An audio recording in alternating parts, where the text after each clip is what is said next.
अच्छा बच्चे, तो मैं आपको बता रहा था एब्स्ट्रैक्ट के बारे में, आपको मैं इन्फॉर्म कर रहा था कि एब्स्ट्रैक्ट्स में आप क्या इन्फॉर्म करते हैं, क्या लिखते हैं, मेन ऑब्जेक्टिव्स लिखते हैं, रिजल्ट जो है आपके रिव्यू या फाइंडिंग्स हैं वो जो है आप उसमें जो है सबसे ज़्यादा उसको लिखा जाता है।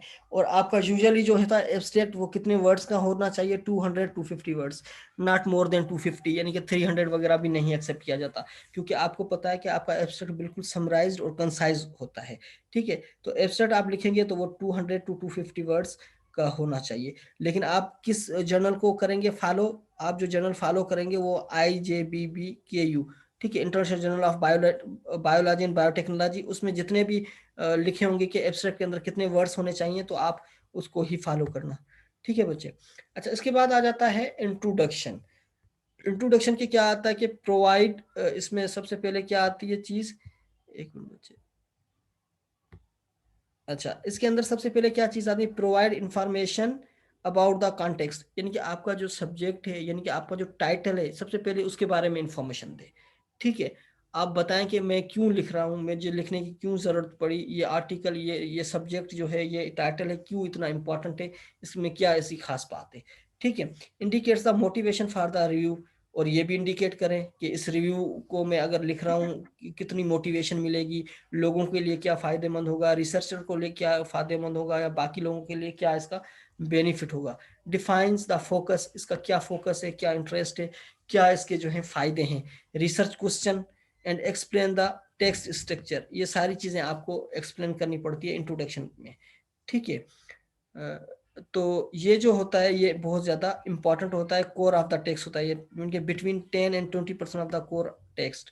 ठीक है, ये जो टेक्स्ट होता है इसके अंदर आप क्या करते हैं कि पैराग्राफ्स वाइज इसको लिखा जाता है, और ये इंट्रोडक्शन होता है, ये 1 पेज तक तकरीबन होता है, 1 पेज तक का।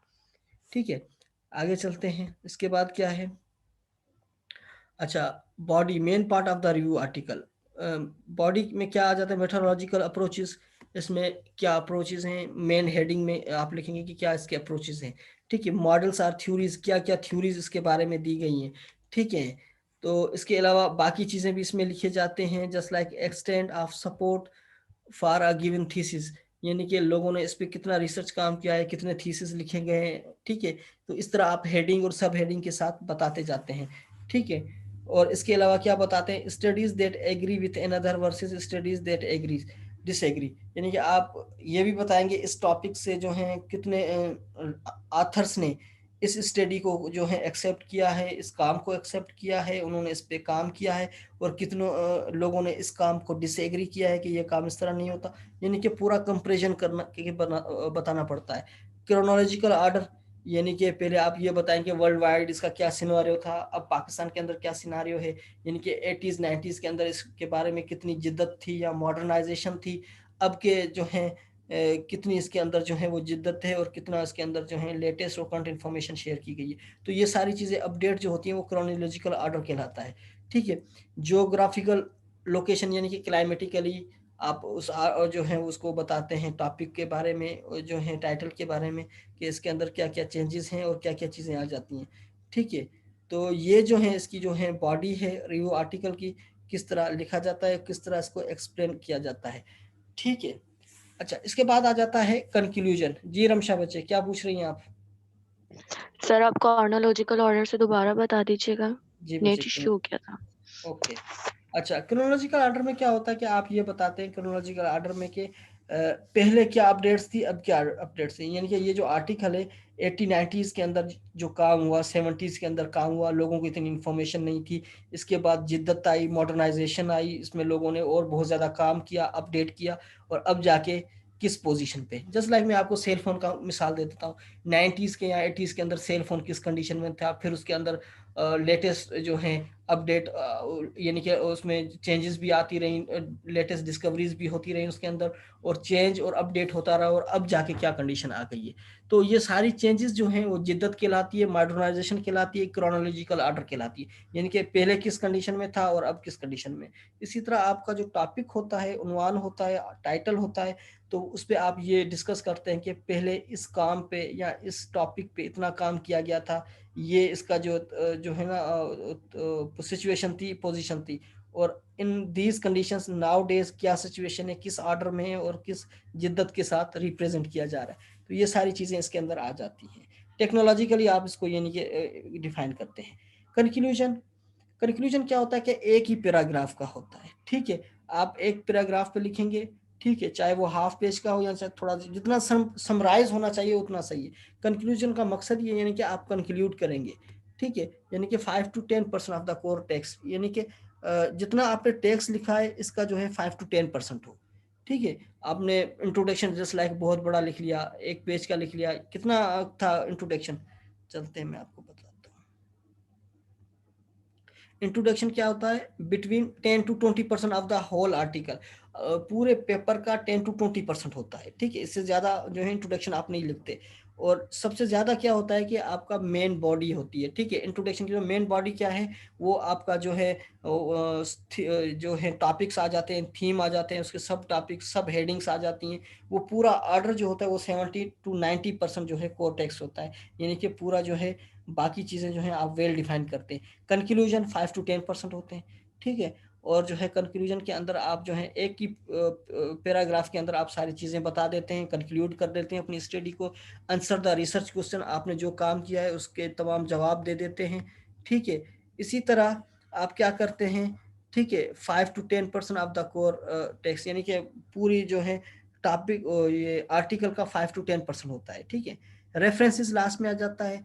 रेफरेंसेस जो है show interested readers how to find the literature mentioned in text. अब जाहिर बात है आपने लिटरेचर में जो जो रेफरेंस मेंशन किए हैं वो चीज़ें आप देखते हैं, फाइंड आउट करते हैं, ठीक है, उनको लिखा जाता है, ठीक है। तो उनको, उनकी डिटेल जो होती है रेफरेंस की, वो रेफरेंसेस में लिखी जाती है। बाकी पैराग्राफ के अंदर आप नाम और ईयर दे देते हैं, और उसकी जो है नाम और ईयर की डिटेल आप रेफरेंसेस के पार्ट में लिखते हैं, ठीक है। तो इसके अंदर आप जो है कुछ जो रीडर्स होते हैं उनको बहुत ज़्यादा इंटरेस्ट होता है कि ये रेफरेंस है, इस रेफरेंस की क्या डिटेल है, इस बंदे ने क्या लिखा है, इसका टॉपिक क्या था, तो वो पूरी चीज़ आपको रेफरेंस में मिलती है, ठीक है। कितनी रेंज होनी चाहिए, बिटवीन 5 to 100 रेफरेंसेस होनी चाहिए, 50 to 100, यानी कि 50 से लेकर 100 तक रेफरेंसेस कम से कम आपने यूज़ किए हों, आपने काम किया हो उन रेफरेंसेस पे, तो वो आप दे सकते हैं, ठीक है बच्चे। हो गया एनफ मेरे ख्याल में ये आपके लिए, ठीक है। बाकी ये peer review, preparing review article, इसको छोड़ दें, ठीक है। आप यहाँ तक आप इसको कंक्लूड करें, इसको यहीं तक करें, ठीक है। अब आप पहले सबसे क्या करेंगे, सबसे पहले आप अगेन बता रहा हूँ कि आपको मैंने जो वेबसाइट बताई है, ठीक है, वो वेबसाइट जाए, उसमें जो है उस जर्नल्स की आप पेपर देखें, ठीक है। Introduction to authors read out करें, और उसके बाद उसके जो है रिव्यू पेपर एक आध स्टडी करें, देख लें कि कौन कौन से रिव्यू पेपर हैं, किस तरह लिखे गए हैं, किस तरह बनाए गए, क्या आप बना सकते हैं या नहीं बना सकते, तो वो जो है आप लोगों को वो बता देंगे। जी बच्चे, कोई क्वेश्चन, कोई सवाल? जी अरीब। अस्सलाम वालेकुम सर। वालेकुम सलाम बच्चे। सर ये मैं असल में लाइट गई हुई थी सुबह से, अभी आई है। तो सर आप क्या पढ़ा रहे थे अभी?